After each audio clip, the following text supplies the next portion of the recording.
Assalamualaikum warahmatullahi wabarakatuh. Perkenalkan, nama saya Yolanda Mardianti dengan NIM 22232100046, Program Studi Pendidikan Agama Islam semester 4. Baiklah, di sini saya akan menjelaskan kembali hasil ujian akhir semester saya, mata kuliah pembelajaran Al-Quran dan Hadis di Madrasah dengan dosen pengampu Ibu Asmara Yumarni MAG. Baiklah, pertanyaan pertama adalah apa yang kamu ketahui tentang perencanaan pembelajaran? Jelaskan dengan contoh.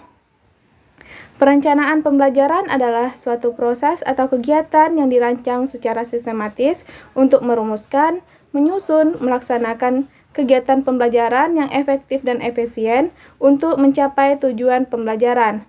Contohnya yaitu seorang pendidik menyusun perencanaan pembelajaran yang akan digunakan dalam proses belajar mengajar, seperti modul ajar atau RPP, di mana di dalam RPP atau modul ajar tersebut telah tersusun secara sistematis dari jam pembelajarannya, materi yang akan disampaikan dalam setiap pertemuan. Selanjutnya, metode, model, dan media yang akan digunakan agar proses belajar berjalan dengan lancar, serta sistem pembelajaran yang seperti apa yang akan digunakan dalam setiap pertemuannya. Misalnya, pertemuan pertama menggunakan metode diskusi, minggu selanjutnya menggunakan metode pengamatan.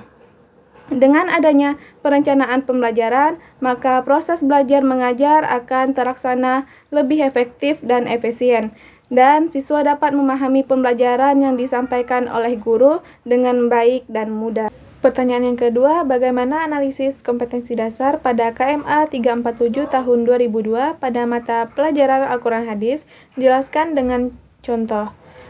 Analisis KD dalam KMA 347 dapat memberikan gambaran tentang pendekatan penilaian pembelajaran Al-Quran dan Hadis. Berikut beberapa poin analisis kompetensi dasar KMA 347 tahun 2002.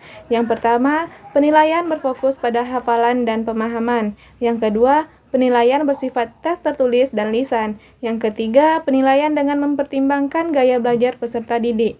Selanjutnya, analisis KMA 347 tahun 2002 dalam aspek struktur KD, yaitu yang pertama, KD tersusun atas 3 ranah, yaitu ranah sikap, ranah pengetahuan, dan ranah keterampilan. Yang kedua, setiap ranah dibagi menjadi beberapa aspek, dan di dalam setiap aspek terdapat indikator pencapaiannya. Yang ketiga, indikator pencapaian merupakan rumusan yang menggambarkan kemampuan siswa dalam mencapai KD yang diharapkan. Selanjutnya, soal terakhir, bagaimana analisis saudara tentang problematika pembelajaran Al-Quran Hadis di madrasah? Jelaskan dengan contoh. Pembelajaran Al-Quran Hadis di madrasah memiliki peran penting dalam pelaksanaannya, namun terdapat beberapa problematika yang dihadapi, baik itu internal maupun eksternal. Berikut beberapa problematikanya.